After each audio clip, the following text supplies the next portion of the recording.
지속적으로 씨를 뿌리는 게 중요해요. 이 지속성 너무나 중요해요.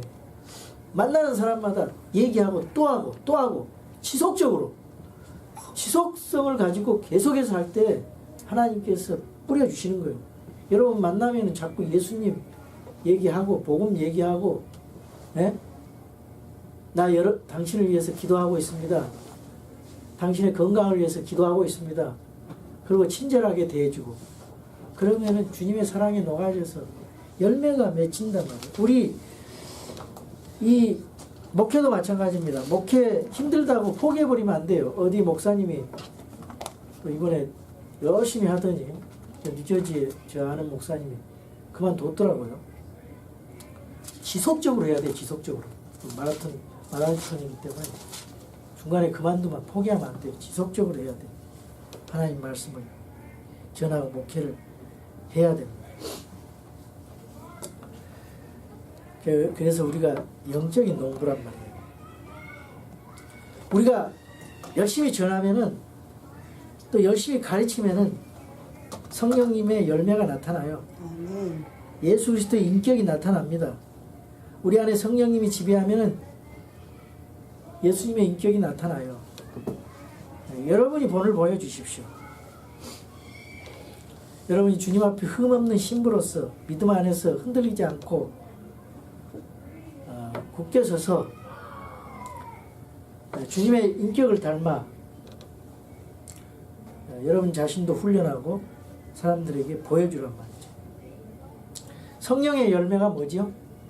사랑과 기쁨과 화평과 오래 참음과 그 다음에 부드러움과 선함과 믿음과 온유와 절제죠. 믿음이 성령의 열매입니다. 온유가 뭐예요? 미크니스. 그 파워 언더 컨트롤. 절제된 힘이란 말이에요. 함부로 화내지 않아요. 파워 언더 컨트롤. 부드러움이 또 성령의 열매. 오래 참음. 성령의 열매입니다. 예. 이런 열매를 맺을 수 있도록 저와 여러분 주님 앞에 기도하면서 말씀으로 훈련받아야 됩니다. 네. 데살로니가전서 3장 2절에서 3절 그리고 특별히 13절에 보면은 이것은 그분께서 예수 그리스도께서 자신의 성도들과 함께 오실 때 하나님 곧 우리 아버지 앞에서 너희 마음을 거룩함 속에서 흠잡을 것이 없게 굳건히 세우시게 하려 함이라. 그래서 인내하라는 겁니다. 인내하라는 거예요.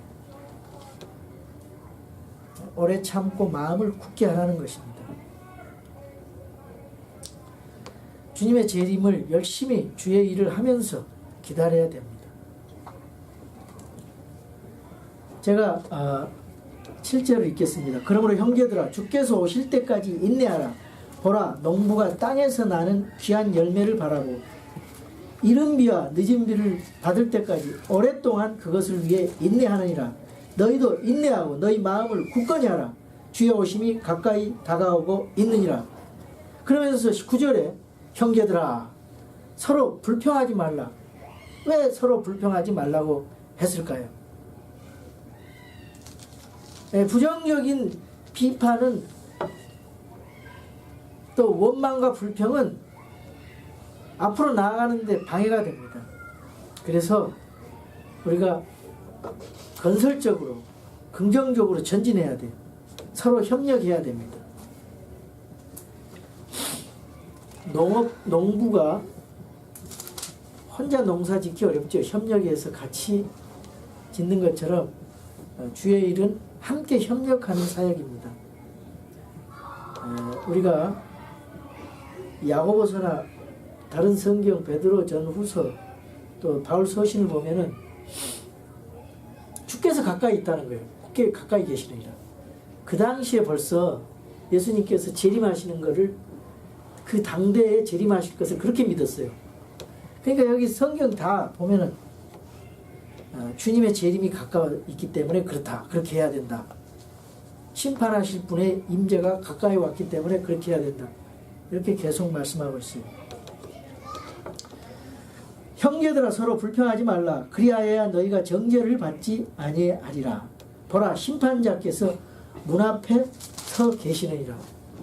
심판자께서 문 앞에 서 계시느니라. 그러면서 이제 이 10절에 보면은 이 주님을 위해서 핍박을 받고 의를 위해서 그 핍박받은 자들이 복이 있다라면서 많은 대언자들이 그렇게 박해를 받고 순교를 당하고 진리 따라가다가 핍박을 당하고 고난을 받았습니다. 이 고난은요 하나님의 뜻을 이루는 방편이에요. 하나님 뜻대로 순종하고자 하면은 종종 우리가 십자가의 길을 걸어가게 돼요. 히브리서 11장에 보면은 정말 그 믿음의 사람들이 많이 고난을 받았잖아요. 믿음을 통해 왕국들을 정복하기도 하고 의를 이루기도 하고 약속하신 것들을 얻기도 하며 사자들의 입을 막기도 하며 이렇게 이제 고난을 당하고 순교를 당하는 그런 일이 있고 또 어떤 사람들은 주님이 보호하시는 그런 믿음의 선진들이 있었어요. 믿음으로 승리한 사람, 또 고난과 핍박으로 죽어간 사람들 다 히브리서 11장에 믿음장에서 소개하고 있습니다. 자, 고난을 극복하고 승리한 사람들은 이제 주님과 함께 영광 가운데 있을 것입니다. 내 형제들아, 주의 이름으로 말한 대언자들을 고난당하는 것과 인내 본으로 삼으라 그랬죠? 자, 11절에는 욥의 인내에 대해서 나오고 있는데 우리가 인내하면서 하나님의 뜻과 목적을 이루는 것입니다. 여러분 욥기를 보시면은 욥기서 1장에서 3장까지는 욥이 참 하나님 잘 섬기고 있었거든요. 어느 날 갑자기 온 집안이 몰살을 당하고 또 가축들이 다 재앙을 받아가지고 또 자기에게 병이 들고 아내는 또 하나님을 저주하면서 죽으라고 집을 나가버리죠.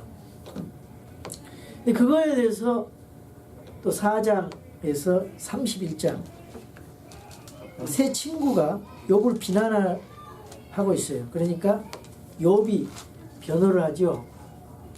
그 다음에 32장에서 42장은 하나님께서 욥을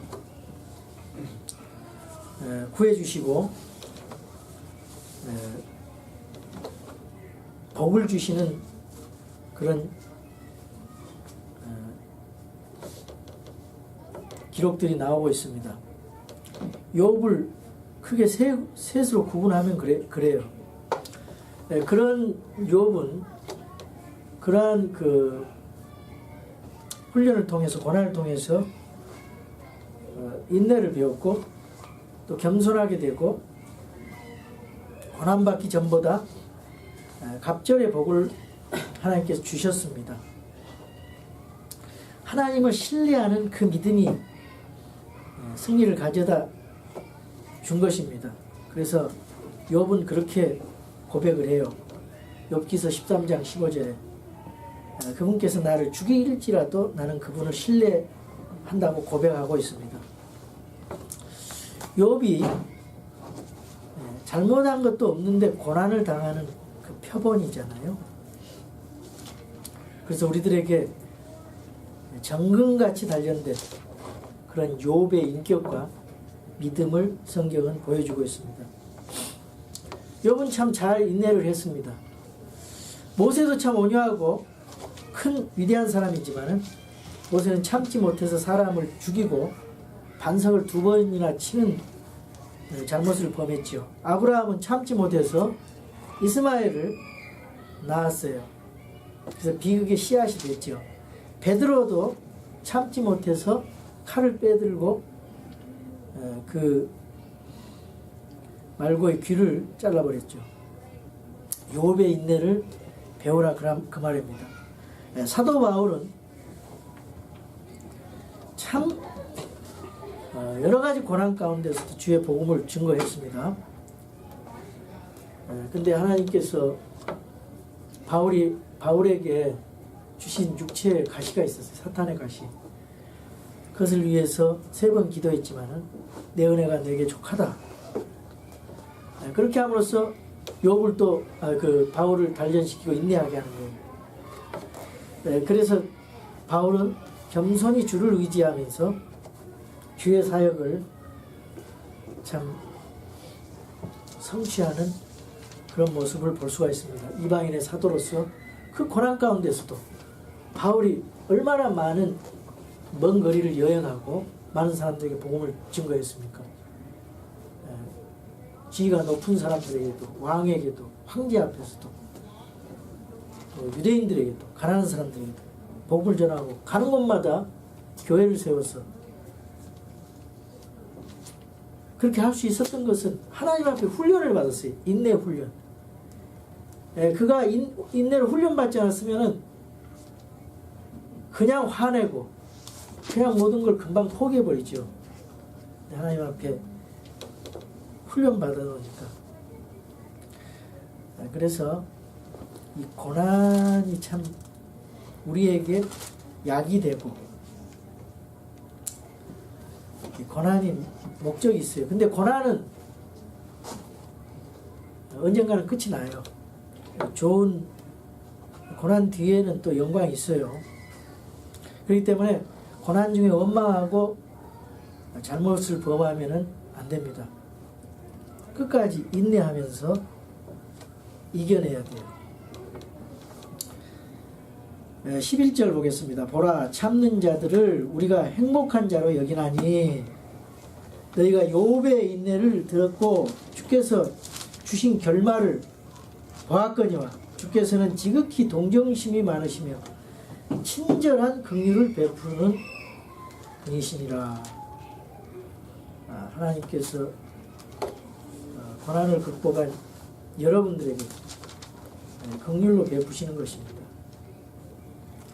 그러나 형제들아, 내 형제들아, 무엇보다도 먼저 맹세하지 말지니 하늘로나 땅으로나 다른 어떤 맹세라도 맹세하지 말고 오직 너희의 예는 예라 하고 너희의 아니오는 아니오라 하라. 이것은 너희가 정죄에 빠지지 아니하게 하려 함이라. 고난 가운데서 우리가 범죄할 수 있어요. 그때는 우리가 유혹이 올 때 그 크리스천들이 타협하면 안 돼요. 긴 것은 기고 아닌 것은 아니다고 아니라고 말할 수 있는 그런 크리스천을 하나님께서 요구하고 있습니다. 내가 할 수도 없는 거를 또 절대적으로 나는 그거 할 수 있어. 무슨 일이 있어도 나는 그걸 할 수 있어. 이렇게 자만심을 가지고 맹세한다거나 그런 거 하지 말라는 거예요. 유대인들은 참 맹세를 쉽게 하고 그랬는데 그런 거 하지 말라는 겁니다. 하늘로나 땅으로나 다른 어떤 맹세로도 맹세하지 말라 했어요. 하늘 하나님의 머리가 있고 땅은 하나님의 발등상에 있는 것이니까 그렇게 하라 그랬어요.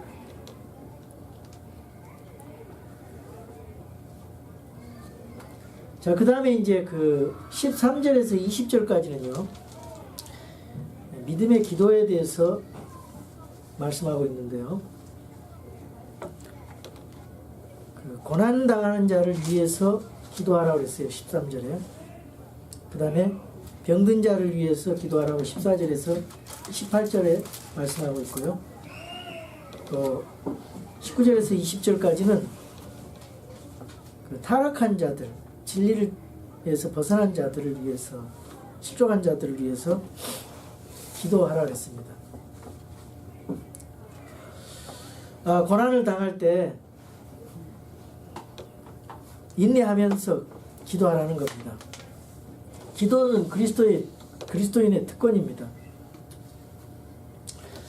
오늘 여기 13절은 고난을 당하는 자의 기도의 중요성을 말하고 있어요.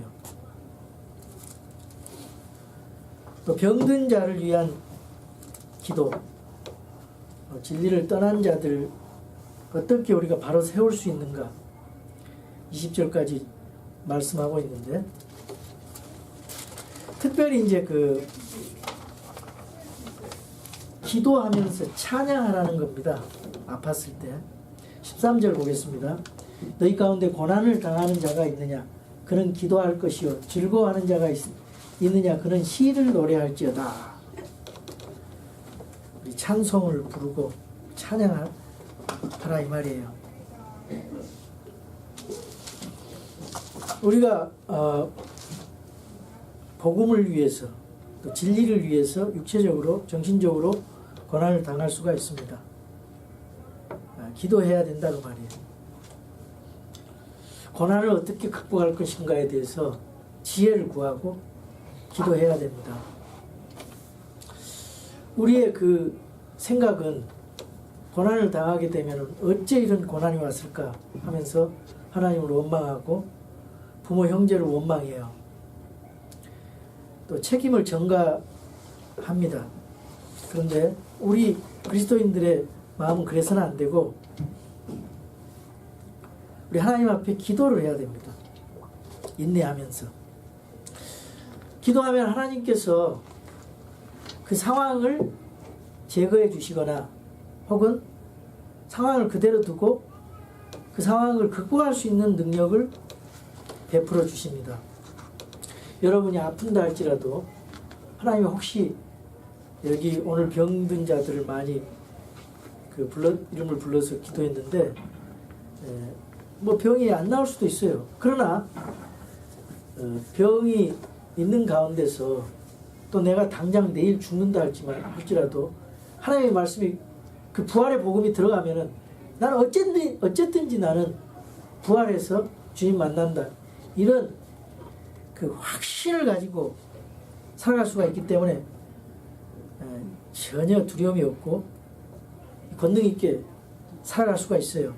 그래서 고통을 이길 수 있는 능력을 주시라고 기도해야 돼요. 그래서 말씀과 주님을 바라볼 수 있도록 바라봐야 되고 또 바라볼 수 있도록 인도해야 되고 하나님의 평난을 내가 간증할 수 있어야 돼요. 고난의 순간이 지나면은 기쁨의 시간이 옵니다. 그때는 감사와 찬양을 하라 그랬어요. 욥도 고난의 밤중에 찬양하는 욥의 모습을 35장 10절에 볼 수가 있습니다. 여기 또 계속해서 14절에서 18절에 보면은 여기 병든 자가 나오거든요.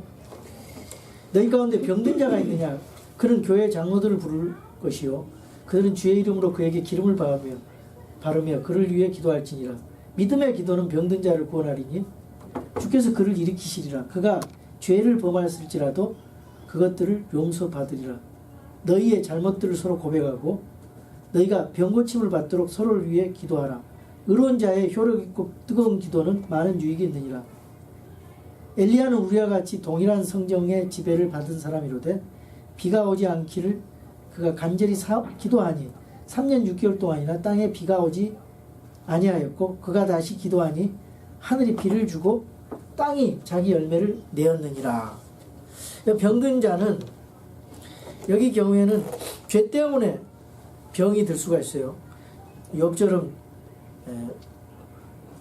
죄도 짓지도 않았는데 또 하나님의 그 특별한 목적이 있어서 고난을 받고 병든 사람도 있고 여기 같은 경우는 죄 때문에 병들었어요. 그런 사람을 회개하고 믿음으로 기도하면 치료된다는 거예요. 모든 것이 죄 때문에 오는 것은 아니죠. 근데 요한복음 9장에 보면 날 때부터 눈먼 사람은 이제 죄와 상관없이 또 욥도 죄와 상관없이 하나님의 그 목적을 위해서, 하나님 영광을 위해서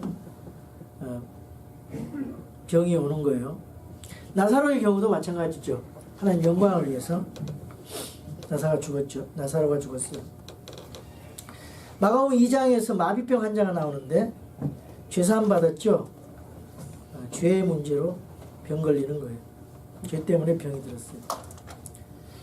여기 그 14절에 병든 자, 장로들, 교회 지도자들을 청하여서 기도하라고 그랬습니다. 죄 때문에 병든 경우이기 때문에. 초대교회 지도자들은 의사와 같은 역할을 했어요. 그래서 그때는 이제 그런 지도자들을 초청해서 가정에서 기도했었단 말이죠. 지금도 마찬가지입니다. 여기 이제 죄를 범해서 병이 난 사람들이 지도자들에게, 교회 그 목회자들에게 나와서 자기 죄 문제를 이제 의논하고 해결하는, 그게 뭐냐면은 교회 안에서 이제 징계와 같은 그런 공적인 범죄, 개인적인 범죄, 마태복음 18장 16절에서 18절에 보면 3단계 징계 차원에서 이제 그런 거를 우리가 치료하는 모습을 볼 수가 있는데, 그런 것들을 함께 기도하여 치료를 받는 것으로 우리가 초대교회의 모습을 볼 수가 있어요. 기름을 받는다 그랬는데 그 당시에 포도즙과 기름은 인기 있는 의약품이었어요. 어떤 사람은 어떤 목회자들은 약 쓸 필요 없다, 기도만 하면 되지 무슨 약을 쓰냐, 그리고 약 쓰지 말라 그러는데 참 위험한 말이죠. 충분히 약을 써서 또 응급조치를 해가지고 살릴 수 있는 것도 그런 그 은사주의자들, 목회자들이 그 하지 못하게 해서 사람들이 많이 죽은 경우를 봤습니다. 예수님도 의사를 인정했고 약을 인정했어요. 그리고 그 사도 바울도 디모데전서 5장 23절에 위장병을 위해서 포도즙을 쓰라고 했습니다. 사마리아 사람의 비유에서도 또 기름을 바르고 또 약을 쓴 것을 볼 수 있고, 또 사도 바울도 그가 복음을 전하면서 항상 누가가 동행했어요. 처음에는 독사가 물려도 괜찮았어요. 그러나 하나님 말씀이 완성되는 후반부로 가면서 그게 이제 사도 바울이 다 그런 것을 할 수가 없어요. 에바브로가 병들어 못 온다고 그런 말이 성경에 나오고, 또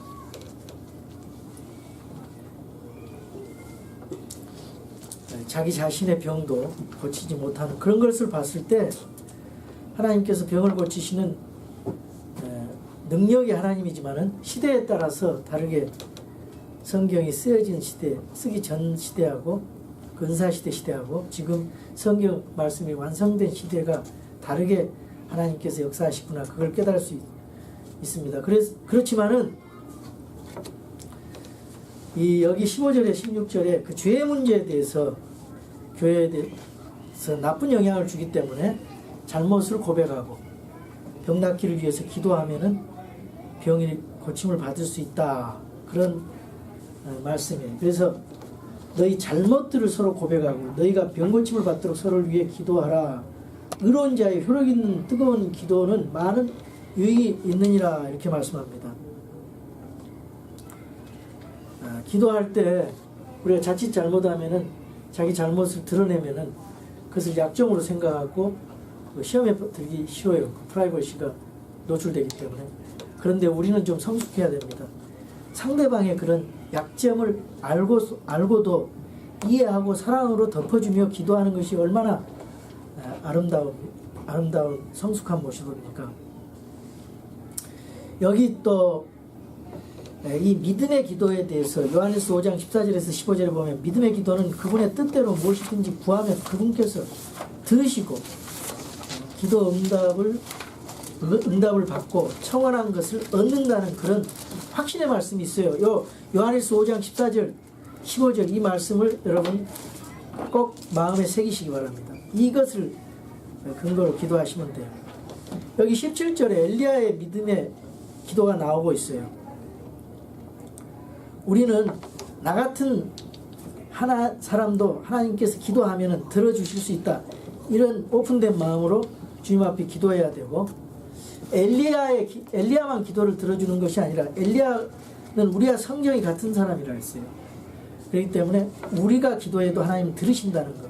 근데 문제는 기도를 도중에 그만두는 것. 참 잘못된 거예요. 지속성이 중요합니다.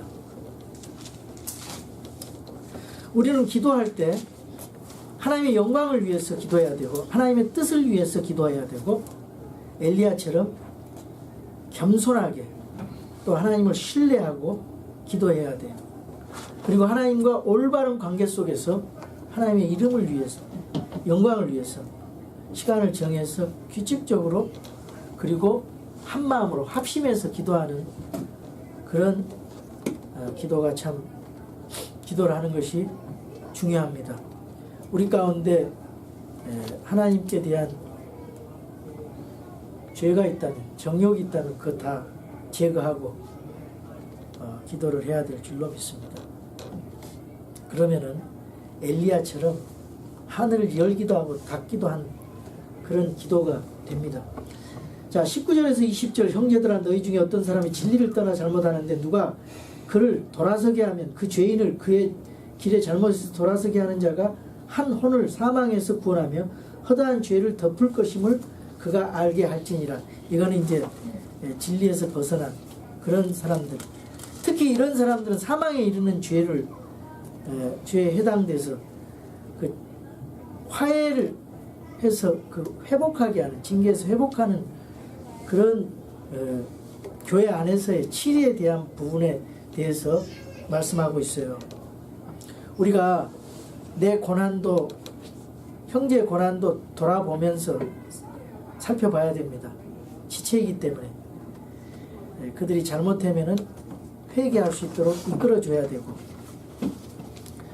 또 그들을 위해서 서로 기도해 줘야 되고 형제의 믿음을 굳게 세우기 위해서 우리가 격려해야 되고 잘 인도해 줘야 됩니다. 그래서 한 지체로서 꾸준히 주님 안에서 그 믿음의 길을 걸어가야 됩니다. 여러분, 우리 야고보서를 통해서 영적 성숙 테스트 질문을 그렇게 써놓고 있는데 우리 한번 같이 야고보서를 통해서 얼마나 성숙했는지 같이 읽어보겠습니다. 나는 삶의 시련을 잘 견디는가? 나는 정욕의 유혹을 잘 이겨내는가? 나는 하나님의 말씀을 공부만 하니까 순종하고 있는가? 나는 인간에 대한 편견을 가지고 사람을 접근하고 있지는 않는가? 나는 혀를 잘 다스리는가? 나는 화평하는 사람인가? 나는 하나님의 뜻 가운데 삶을 계획하는가? 나는 남을 위해서 얼마나 물질을 사용하는가? 나는 고난을 만나면 원망하지 아니하고 기도하는가? 나는 고난을 당한 형제를 기꺼이 돕고자 하는가? 예. 우리 야고보서를 통해서 그대로 말씀을 믿고 실천함으로써 복된 하루하루가 되길 바랍니다. 아멘.